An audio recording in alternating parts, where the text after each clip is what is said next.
വട്ടിയൂർക്കാവിൽ ശ്രീലേഖ മത്സരിക്കില്ല, ശ്രീലേഖ BJP-യുമായി അകന്നു നിൽക്കുകയാണ്, BJP-യിൽ ഒരുപാട് പ്രശ്നങ്ങളുണ്ട് എന്നൊക്കെ പറഞ്ഞുകൊണ്ട് BJP-ക്ക് സ്ഥാനാർത്ഥികളെ ഇല്ല നിർത്താൻ എന്നൊക്കെ പറഞ്ഞുകൊണ്ട് കുറെ ദിവസങ്ങളായി പലരും BJP-ക്കെതിരെയുള്ള പ്രചാരണങ്ങൾ ഏറ്റെടുത്തു തുടങ്ങിയിട്ടുണ്ട് എന്നുള്ളതാണ്. അവരെയൊക്കെ ഞെട്ടിപ്പിച്ചുകൊണ്ട് ഇന്നലെ വട്ടിയൂർക്കാവിൽ ശ്രീലേഖ ചുവരെഴുത്ത് നടത്തി പ്രചരണം ആരംഭിച്ചു എന്നുള്ളതാണ്. ഒരു പ്രശ്നവും നമ്മളാരും കണ്ടില്ല. സെയിം പിക്ചർ തന്നെയാണ് പാലക്കാടും കണ്ടത്. ജില്ലാ അധ്യക്ഷൻ പ്രശാന്ത് ശിവന് പാലക്കാട് മത്സരിക്കണം. പ്രശാന്ത് ശിവനും പിന്നെ ശോഭാ സുരേന്ദ്രനും തമ്മിൽ ചില പ്രശ്നങ്ങളുണ്ട്. തുടക്കത്തിൽ തന്നെ കല്ലുകടി എന്നൊക്കെ പറഞ്ഞുകൊണ്ട് പല രീതിയിലും വാർത്തകൾ പ്രചരിപ്പിക്കാൻ തുടങ്ങി. പക്ഷെ അപ്പൊ തന്നെ ശോഭാ സുരേന്ദ്രനും പിന്നെ പ്രശാന്ത് ശിവനും മാധ്യമങ്ങൾ കണ്ടു, തനിക്ക് പണ്ടേ മത്സരിക്കാൻ താല്പര്യമില്ല, ഇനി BJP-യുടെ ഏറ്റവും അവസാനത്തെ ആളാണ് മത്സരിക്കാൻ രംഗത്തിറങ്ങിയാൽ പോലും ഞാൻ അവരെ പിന്തുണയ്ക്കും, ഞാൻ അവർക്കൊപ്പം ഉണ്ടാകും എന്ന് പറഞ്ഞുകൊണ്ട് അതിനെല്ലാം വലിച്ചു കീറി ഒട്ടിക്കുന്ന ഒരു നിലപാടാണ് പ്രശാന്ത് ശിവന് സ്വീകരിച്ചത്. എങ്ങനെ കാണാം BJP-യുടെ പുതിയ തന്ത്രങ്ങളെ? പാലക്കാട് ശോഭ, വട്ടിയൂർക്കാവ് ശ്രീലേഖ. ശരിക്കും പറഞ്ഞാൽ BJP-ക്ക് ആവശ്യത്തിന് സ്ഥാനാർത്ഥികളില്ല എന്ന രീതിയിലാണ് പ്രചരണം നടത്തിയത്. ഇവിടെ ഈ ശ്രീലേഖ വട്ടിയൂർക്കാവിൽ മത്സരിക്കുമോ ഇല്ലയോ എന്ന കാര്യത്തിൽ യാതൊരു വ്യക്തതയും ഇല്ലായിരുന്നു. ഒടുവിൽ തീരുമാനം വന്നു, വട്ടിയൂർക്കാവിലേക്ക് ശ്രീലേഖ മത്സരിക്കാനായിട്ട് വരുന്നു. ശ്രീലേഖയ്ക്ക് വേണ്ടി ആദ്യമായിട്ട് ചുവരെഴുത്തും ആരംഭിച്ചു. അപ്പോൾ വട്ടിയൂർക്കാവ് എന്ന് പറയുന്ന മണ്ഡലം BJP കൃത്യമായിട്ട് ലക്ഷ്യമിടുന്നു. അവിടെ ഈ നിയമസഭാ തെരഞ്ഞെടുപ്പിന് മുമ്പായിട്ട് നടന്ന തദ്ദേശ തെരഞ്ഞെടുപ്പ്, ഈ തദ്ദേശ തെരഞ്ഞെടുപ്പിൽ കിട്ടിയ ഒരു പിന്തുണയാണ് ശ്രീലേഖയെ അവിടെ മത്സരിപ്പിക്കാനായിട്ട് ഔദ്യോഗികമായി BJP നേതൃത്വത്തെ പ്രേരിപ്പിച്ചെന്ന് വേണമെങ്കിൽ പറയാം. ഇപ്പോൾ നമുക്കറിയാം, വട്ടിയൂർക്കാവിൻ്റെ ഒരു ചരിത്രം എടുത്താൽ ഒരു തെരഞ്ഞെടുപ്പിന് മുമ്പ് എടുത്തു കഴിഞ്ഞാൽ അവിടെ K മുരളീധരനായിരുന്നു കോൺഗ്രസിന്റെ സ്ഥാനാർത്ഥി. K മുരളീധരൻ അവിടെ വട്ടിയൂർക്കാവുകാരുടെ മനസ്സ് കീഴടക്കി എന്ന് പറയാം. പക്ഷെ ആ സമയത്തൊക്കെ എതിർ സ്ഥാനാർത്ഥിയായിട്ട് വരുന്ന LDF അല്ലെങ്കിൽ BJP ദുർബലരായ സ്ഥാനാർത്ഥികളെയാണ് നിർത്തുന്നത്. അവർക്ക് പ്രതിരോധിക്കാനായിട്ട് സാധിച്ചിരുന്നില്ല. അത് കഴിഞ്ഞ് ഈ K മുരളീധരനെ കൃത്യമായിട്ട് ഇവിടെ നിന്ന് ലോക്സഭയിൽ മത്സരിപ്പിക്കാനായിട്ട് കൊണ്ടുപോവുകയാണ്. അങ്ങനെയാണ് അവിടെ ഉപതെരഞ്ഞെടുപ്പൊക്കെ വരുന്നത്. അങ്ങനെ തെരഞ്ഞെടുപ്പ് വന്നതിന് ശേഷം അവിടെ VK പ്രശാന്ത് വരുന്നു. VK പ്രശാന്ത് വരുമ്പോഴും അവിടെ UDF നിർത്തിയത് ദുർബലരായ സ്ഥാനാർത്ഥികളായിരുന്നു.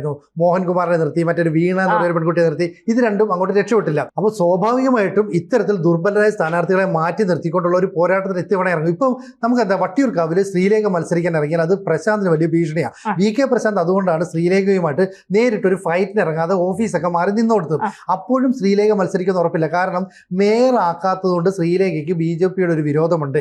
ഇനി ഒരു തെരഞ്ഞെടുപ്പിൽ മത്സരിക്കാൻ അവർ തയ്യാറാകില്ല. അത്തരത്തിലൊരു നരേറ്റീവ് സൃഷ്ടിക്കാൻ മാധ്യമങ്ങൾക്ക് സാധിച്ചു. അപ്പോൾ തുടർച്ചയായിട്ട് മാധ്യമങ്ങൾ ശ്രീലേഖയുടെ പിന്നാലെ നടന്ന് അവരെ അലോസരപ്പെടുത്തുന്ന രീതിയിൽ ചോദ്യങ്ങളൊക്കെ ചോദിച്ചു. പക്ഷേ ഇപ്പോൾ വളരെ പക്വതയായിട്ടാണ് ശ്രീലേഖ മറുപടി പറയുന്നത്. പാർട്ടി തീരുമാനിച്ചാൽ താൻ മത്സരിക്കും. അപ്പോൾ ശ്രീലേഖയെ വട്ടിയൂർക്കാവിൽ മത്സരിപ്പിക്കാൻ തീരുമാനിച്ചാൽ CPM ആരെ ഇറക്കും? ഇപ്പോൾ VK പ്രശാന്ത് തന്നെ വീണ്ടും മത്സരിക്കേണ്ടി വരും. അവിടെ ടീം വ്യവസ്ഥയൊന്നും ഉണ്ടാകില്ല. ഇനി ഇപ്പുറത്തേക്ക് K മുരളീധരനാണ് ഇവിടെ നിർണായകമായ ഒരു മത്സരത്തിന് നോക്കുന്നത്. K മുരളീധരന് വട്ടിയൂർക്കാവിൻ്റെ മനസ്സറിയാം. പക്ഷേ 2 തെരഞ്ഞെടുപ്പുകൾക്ക് ശേഷം വീണ്ടും വട്ടിയൂർക്കാവിലേക്ക് വരുമ്പോൾ കോൺഗ്രസിന് എങ്ങനെയാണ് ഒരു വലിയ വേരോട്ടം ഉണ്ടോ എന്നുള്ള കാര്യത്തിൽ സംശയമാണ്. ഒരു കാര്യം ഉറപ്പാണ്, ശക്തമായ ഒരു ത്രികോണ പോരാട്ടത്തിന് അവിടെ വേദി ഒരുങ്ങുന്നു. ശ്രീലേഖ മത്സരിക്കുന്നു, K മുരളീധരൻ മത്സരിക്കുന്നു, VK പ്രശാന്ത് മത്സരിക്കുന്നു എന്ന് പറഞ്ഞാൽ കൃത്യമായിട്ട് പാർട്ടി വോട്ടുകൾക്ക് അപ്പുറത്തേക്ക് എങ്ങനെയാണോ സ്ഥാനാർത്ഥിക്ക് ജനഹൃദയങ്ങളുള്ള സ്ഥാനം, അതിനനുസരിച്ച് വോട്ടുകൾ സമാഹരിക്കാൻ കഴിയും. അപ്പോൾ ജനങ്ങളുമായിട്ട് കൂടുതൽ അടുത്ത് നിൽക്കുന്ന ആളുകൾ വോട്ട് സ്വീകരിക്കും. ഇവിടെ VK പ്രശാന്തിൻ്റെ കുറച്ച് കള്ളത്തരങ്ങൾ നേരത്തെ പൊളിഞ്ഞു. അതുകൊണ്ട് തന്നെ CPM-നുള്ളിൽ നിൽക്കുന്ന ചില വനിതകളായ ആൾക്കാർ, ചില വനിതകൾ, ഒപ്പം തന്നെ ചില പാർട്ടി അനുഭാവികളൊക്കെ തന്നെ ഈ ശ്രീലേഖയുടെ പക്ഷം പിടിച്ചു. കാരണം ശ്രീലേഖയാണല്ലോ അവിടുത്തെ അഴിമതി പുറത്തു കൊണ്ടുവന്നത്, ആ കള്ളത്തരം പുറത്തു കൊണ്ടുവന്നത്. ഇനി K മുരളീധരൻ്റെ കാര്യം എടുക്കും, ഞാൻ ഇനി തെരഞ്ഞെടുപ്പിൽ മത്സരിക്കില്ല എന്ന് എല്ലാ തെരഞ്ഞെടുപ്പിന് മുമ്പും പറയും. അതേ K മുരളീധരൻ തന്നെ നിങ്ങൾ എന്നെ ഒന്ന് നിർബന്ധിച്ചാൽ ഞാൻ മത്സരിക്കാൻ പറയും. ഈ പൊള്ളത്തരം മനസ്സിലാക്കുന്ന കോൺഗ്രസ്സുകാർ ഒരു പക്ഷേ K മുരളീധരനെ മടുത്തു പോകും. അങ്ങനെ മടുത്തു പോകുന്ന കോൺഗ്രസ്സുകാരുടെ വോട്ടുകൾ കൂടി ശ്രീലേഖയ്ക്ക് സമാഹരിക്കാൻ കഴിഞ്ഞാൽ വട്ടിയൂർക്കാവിൽ അട്ടിമറി സംഭവിക്കുന്ന കാര്യത്തിൽ സംശയം വേണ്ട. എന്തായാലും ശക്തമായ ത്രികോണ മത്സരം നടക്കുന്ന വട്ടിയൂർക്കാവ് തന്നെയായിരിക്കും തിരുവനന്തപുരം ജില്ലയിൽ ഇത്തവണത്തെ ഏറ്റവും ശ്രദ്ധാകേന്ദ്രമായ നിയമസഭാ മണ്ഡലം. അപ്പോൾ നമ്മൾ ചിന്തിക്കുന്നത്, ഈ ശോഭാ സുരേന്ദ്രൻ എവിടെ പോയി? BJP-യുടെ മുഖം എന്ന് പറയുന്നത് ഒരു വനിതാ നേതാവുണ്ടെങ്കിൽ അത് ശോഭാ സുരേന്ദ്രനാണ്. ക്രൗഡ് പുള്ളറാണ്. എവിടെ മത്സരിച്ചാലും അവിടെ BJP-യുടെ വോട്ട് വിഹിതം വർദ്ധിപ്പിക്കാനായിട്ട് സാധിക്കും. അതുകൊണ്ട് ശോഭാ സുരേന്ദ്രൻ അരൂരിൽ മത്സരിപ്പിക്കണം, അതല്ല ആലപ്പുഴയിൽ വേണം, അതല്ല കായംകുളത്ത് വേണം, തിരുവനന്തപുരത്ത് വേണം. 6 ജില്ലാ കമ്മിറ്റികൾ അവർക്ക് വേണ്ടി പിടിവലി കൂടുന്നതെന്നാണ് പറയുന്നത്. അത്രയും വലിയ ഒരു ക്രൗഡ് പുള്ളറാണ്. അപ്പൊ ഇപ്പോ ശോഭാ സുരേന്ദ്രൻ മാത്രമല്ല, ശ്രീലേഖ അതുപോലെ ആയി തൊഴിഞ്ഞു. അപ്പൊ ശ്രീലേഖ BJP-യുടെ പടിപടിയായിട്ട് കടന്നു വന്ന ആളൊന്നും അല്ല, ഒരു ഘട്ടത്തിൽ BJP-യിൽ ചേർന്ന ആളാണ്. അപ്പം ശോഭാ സുരേന്ദ്രൻ പക്ഷെ അങ്ങനെയല്ല, ഓരോരോ ഘട്ടങ്ങളിലൂടെ കടന്നു വന്ന് BJP-യുടെ ഒരു തലപ്പത്തേക്ക് ഉയർന്നു വന്ന ആളാണ്. അതുകൊണ്ട് പാലക്കാട് മത്സരിക്കുമ്പോൾ ശോഭാ സുരേന്ദ്രൻ ഒരുപാട് നേട്ടമുണ്ട്. കാരണം പണ്ട് മുതലേ ശോഭാ സുരേന്ദ്രൻ ആഗ്രഹിച്ച സീറ്റ് പാലക്കാടാണ്. പക്ഷേ അവിടെ BJPയുടെ ജില്ലാ നേതൃത്വം അല്ലെങ്കിൽ കെ സുരേന്ദ്രൻ്റെ നേതൃത്വത്തിലുള്ള ഒരു വിഭാഗമൊക്കെ ശോഭാ സുരേന്ദ്രനെ അനുകൂലിച്ചില്ലെന്ന ആരോപണമുണ്ട്. ഇവിടെ ഇപ്പോൾ പറയുന്നത് ഈ പ്രശാന്ത് ശിവൻ എന്ന് പറയുന്ന ജില്ലാ സെക്രട്ടറി അല്ലെ ജില്ലാ പ്രസിഡന്റ് ഈ ശോഭാ സുരേന്ദ്രൻ വരുന്നതിൽ അസംതൃപ്തിയാണ്. അതുകൊണ്ട് ശോഭാ സുരേന്ദ്രൻ വരുന്നതിനെ കൊണ്ട് അവിടുത്തെ പരിപാടിയിലൊന്നും ഈ പ്രശാന്ത് ശിവൻ വരില്ല, പ്രസംഗിക്കാൻ വരില്ല, ഉദ്ഘാടന പരിപാടി വരില്ല, ചടങ്ങിൽ പങ്കെടുക്കില്ല എന്നൊക്കെ പറഞ്ഞു.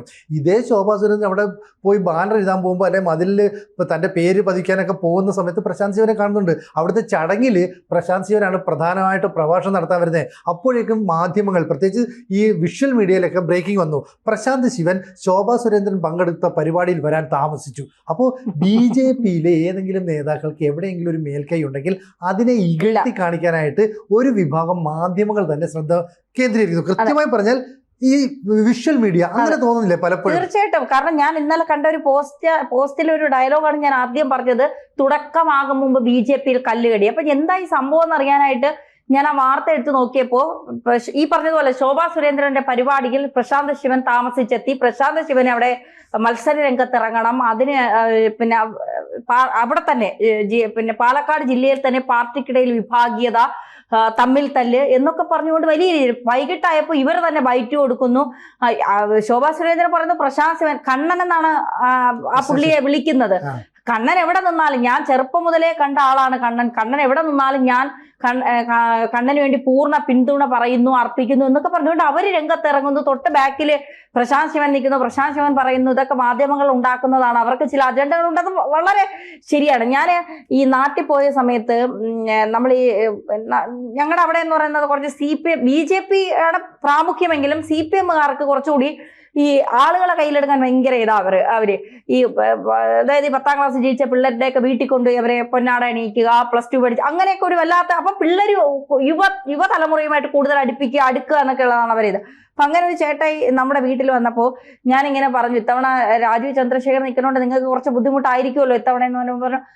നിയമം കുറച്ച് ബുദ്ധിമുട്ടായിരിക്കും, കറകളഞ്ഞ CPMകാരനാണ്, നിയമം കുറച്ച് ബുദ്ധിമുട്ടായിരിക്കും ഇത്തവണ കിട്ടാൻ. കാരണം കഴിഞ്ഞ നമ്മുടെ രാജീവ് ചന്ദ്രശേഖർ നല്ല ഓട്ടൊക്കെ പിടിച്ചല്ലോ എന്ന്. അപ്പൊ ഞാൻ പറഞ്ഞു വട്ടിയൂർക്കാവ് നോക്കണ്ടെന്നേ, അത് ശ്രീലേക്ക് തന്നെ CPMകാരെ പറയുന്നത്. അപ്പൊ ഞാൻ പറഞ്ഞു അല്ല, വട്ടിയൂർക്കാവ് ശ്രീലേക്ക് തന്നെ, അത് നോക്കണ്ട, അത് അവർക്ക് തന്നെയാ. അപ്പൊ ഞാൻ പറഞ്ഞു CPMകാർക്ക് ബുദ്ധിയൊക്കെ ഒതിച്ചു തുടങ്ങി വന്ന്. ഞാൻ ഇങ്ങനെ കളിക്ക് ചോദിച്ചു. അപ്പൊ എന്നോട് പറഞ്ഞു അല്ല, ചില സത്യങ്ങൾ നമ്മൾ വിളിച്ച് പറയണ്ടേ, ഇത് പാർട്ടിക്കകത്ത് പറയാൻ പറ്റില്ല, അതുകൊണ്ടാ പറയുന്നതെന്ന് പറഞ്ഞു. ഇത് കേക്കിടയ്ക്ക് പുള്ളിയുടെ പേരൊന്നും പറയാൻ പറ്റില്ല, കാരണം പുള്ളി അത്യാവശ്യം പ്രാദേശിക എല്ലാ കാര്യത്തിലും ഇടപെടുന്ന ഒരു അത്യാവശ്യം തലക്കകത്ത് ആള് താമസമുള്ള കുറച്ച് കമ്മ്യൂണിസ്റ്റുകാരേ ഉള്ളൂ. അതിലൊരാളാണ് പുള്ളി. അപ്പൊ അത് പറഞ്ഞപ്പോൾ ഞാൻ പെട്ടെന്ന് ആലോചിച്ചത്, CPMൽ അടിയുറച്ച് വിശ്വസിക്കുന്നവരും കോൺഗ്രസ്സുകാരും അടക്കം പറയുകയാണ് വട്ടിയൂർക്കാവ് ശ്രീലേഖ തന്നെ. കാരണം അവരുടെ പല നിലപാടുകൾ തുടക്കമൊക്കെ ഇപ്പൊ സിനിജി ഒരു മികച്ച മാധ്യമപ്രവർത്തനായതുകൊണ്ട് സിനിജിക്ക് ഇതൊക്കെ കാണാൻ പെട്ടെന്ന് മനസ്സിലാവും. പക്ഷെ എനിക്കിതൊന്നും പെട്ടെന്ന് മനസ്സിലാവില്ല. കാരണം ഒരു പക്വത ഉണ്ടായിട്ട് സംസാരിക്കുന്നതാണോ, രാഷ്ട്രീയത്തെക്കുറിച്ച് കൂടുതൽ അറിഞ്ഞ് സംസാരിക്കുന്നതാണോ എന്നൊന്നും ശ്രീലേഖയുടെ പോസ്റ്റ് കാണുമ്പോൾ നമുക്ക് മനസ്സിലാവില്ല. അപ്പൊ സിനിജി പറഞ്ഞതിന് ശേഷമാണ് ഞാൻ പലപ്പോഴും അവരുടെ വീഡിയോകളെടുത്ത് വീണ്ടും അപ്പൊ എനിക്ക് മനസ്സിലായി എന്തിനാ ഈ കണ്ടതിനും കേൾക്കാത്തതിനും ഒക്കെ വന്ന് ഇങ്ങനെ പ്രതികരിക്കേണ്ട കാര്യമില്ല. അത് പറയുന്നവർ എവിടെ കിടന്ന് പറയട്ടെ, നമുക്ക് ആവശ്യമുള്ള കാര്യങ്ങൾക്ക് മാത്രം പ്രതികരിച്ചാൽ പോരെ എന്ന് പിന്നെ അതിൽ നിന്ന് ഒരുപാട് മാറ്റം വന്നു. വേണ്ട കാര്യങ്ങൾക്ക് മാത്രം പ്രതികരിക്കുന്ന, പറയേണ്ട കാര്യങ്ങൾ മാത്രം പറയുന്ന ഒരു ലെവലിലേക്ക് ശ്രീലേഖ മാറി എന്നുള്ളതാണ്. അപ്പോ ഈ ആശാനാഥാണ് ചിറയൻകീഴ് നിൽക്കുന്നതെന്നാണ് പറയുന്നത്, നമ്മുടെ ഡെപ്യൂട്ടി മേയർ. അതിന്റെ വിജയ സാധ്യത ഒന്നും എനിക്കറിയില്ല, കാരണം ചിറയൻകീഴ് ഏത് തരത്തിലേക്കാണ് ആശാനാഥിനെ വിജയിപ്പിക്കും എന്നൊന്നും എനിക്കറിയില്ല. പക്ഷേ ശ്രീലേഖയുടെ കാര്യത്തിലും ശോഭാ സുരേന്ദ്രന്റെ കാര്യത്തിലും രാജീവ് ചന്ദ്രശേഖരുടെ കാര്യത്തിലും BJPയേക്കാൾ ആത്മവിശ്വാസമുള്ളത് CPMകാർക്കാണ്. അവര് പറയുന്നത് ഇത്തവണ പാലക്കാടും തിരുവനന്തപുരവും വട്ടിയൂർക്കാവും BJP പിടിക്കും എന്നാണ് പറയുന്നത്. കാരണം ഈ പറഞ്ഞതുപോലെ VK പ്രശാന്തിന്റെ മേയറായിരുന്നപ്പോഴും അദ്ദേഹം തിരുവനന്തപുരത്തുകാർക്ക് ഒരു മികച്ച മേയറായിരുന്നു. ഇപ്പൊ രാജേഷിനെ പോലെ തന്നെ പിന്നെ പാർട്ടി ഒന്നും നോക്കാതെ എല്ലാവർക്കും ചെന്ന് കാര്യങ്ങൾ പറയാൻ പറ്റുന്ന മേയർ ബ്രോ ആയിരുന്നു തിരുവനന്തപുരത്തുകാർക്ക്. അതിനുശേഷം MLA ആയപ്പോഴും അങ്ങനെ തന്നെയായിരുന്നു. എന്ത് കാര്യത്തിനും ചെല്ലാം, പറയാം, നടപ്പിലാക്കാൻ പറ്റുന്നതാണെങ്കിൽ ചെയ്തു തരും, അങ്ങനെയൊക്കെയുള്ള കാര്യങ്ങളായിരുന്നു.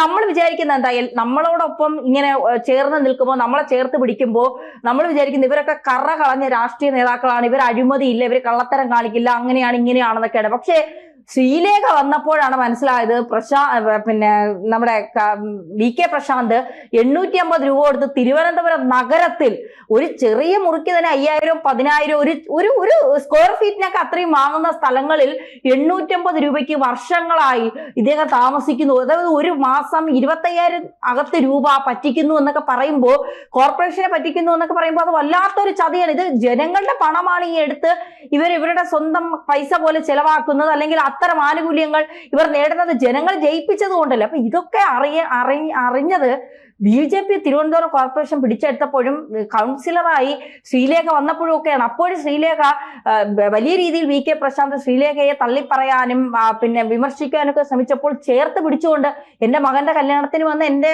കൂടപ്പുറപ്പിനെ പോലെ എന്റെ മകനെ പോലെയൊക്കെ നിന്നതാണ് എന്നൊക്കെ പറഞ്ഞുകൊണ്ട് അത് മറ്റൊരു തലത്തിലേക്കാണ് പോയത്. വിവാദങ്ങൾ ഉണ്ടാക്കാൻ വന്നവർക്ക് വല്ലാത്തൊരു പിന്നെ എന്താ അടി കിട്ടിയതുപോലെ ആയിപ്പോയി. അപ്പോ വട്ടിയൂർക്കാവിലെ ഒരു രാഷ്ട്രീയ പശ്ചാത്തലം കൂടെ നോക്കുമ്പോൾ നമുക്ക് മനസ്സിലാവും എങ്ങനെയായിരിക്കും BJP ഇത്തവണ വോട്ട് പിടിക്കാൻ ഇറങ്ങുന്നത്, BJPയുടെ ഒരു തന്ത്രങ്ങൾ എങ്ങനെയായിരിക്കും. ഇനിയിപ്പോ കൊച്ചിയിലേക്ക് നരേന്ദ്രമോദി വരുമ്പോൾ പ്രകടന പത്രികയുടെ കാര്യം വന്നപ്പോഴാണ് ഞാൻ മറ്റൊരു പ്രകടന പത്രികയെ കുറിച്ച് ആലോചിച്ചത്. അതൊരു വാർത്തയായി തന്നെ ചെയ്യണമെന്നുണ്ടായിരുന്നു. അതായത് എങ്ങനെ കേരളത്തിന്റെ സമ്പദ് വ്യവസ്ഥ തകർക്കാം എന്നതിന്റെ ഉത്തമ ഉദാഹരണമായ ഒരു പത്രിക ഇറങ്ങിയിട്ടുണ്ട്, ഒരു പ്രകടന പത്രിക. കണ്ടായിരുന്നു അത്?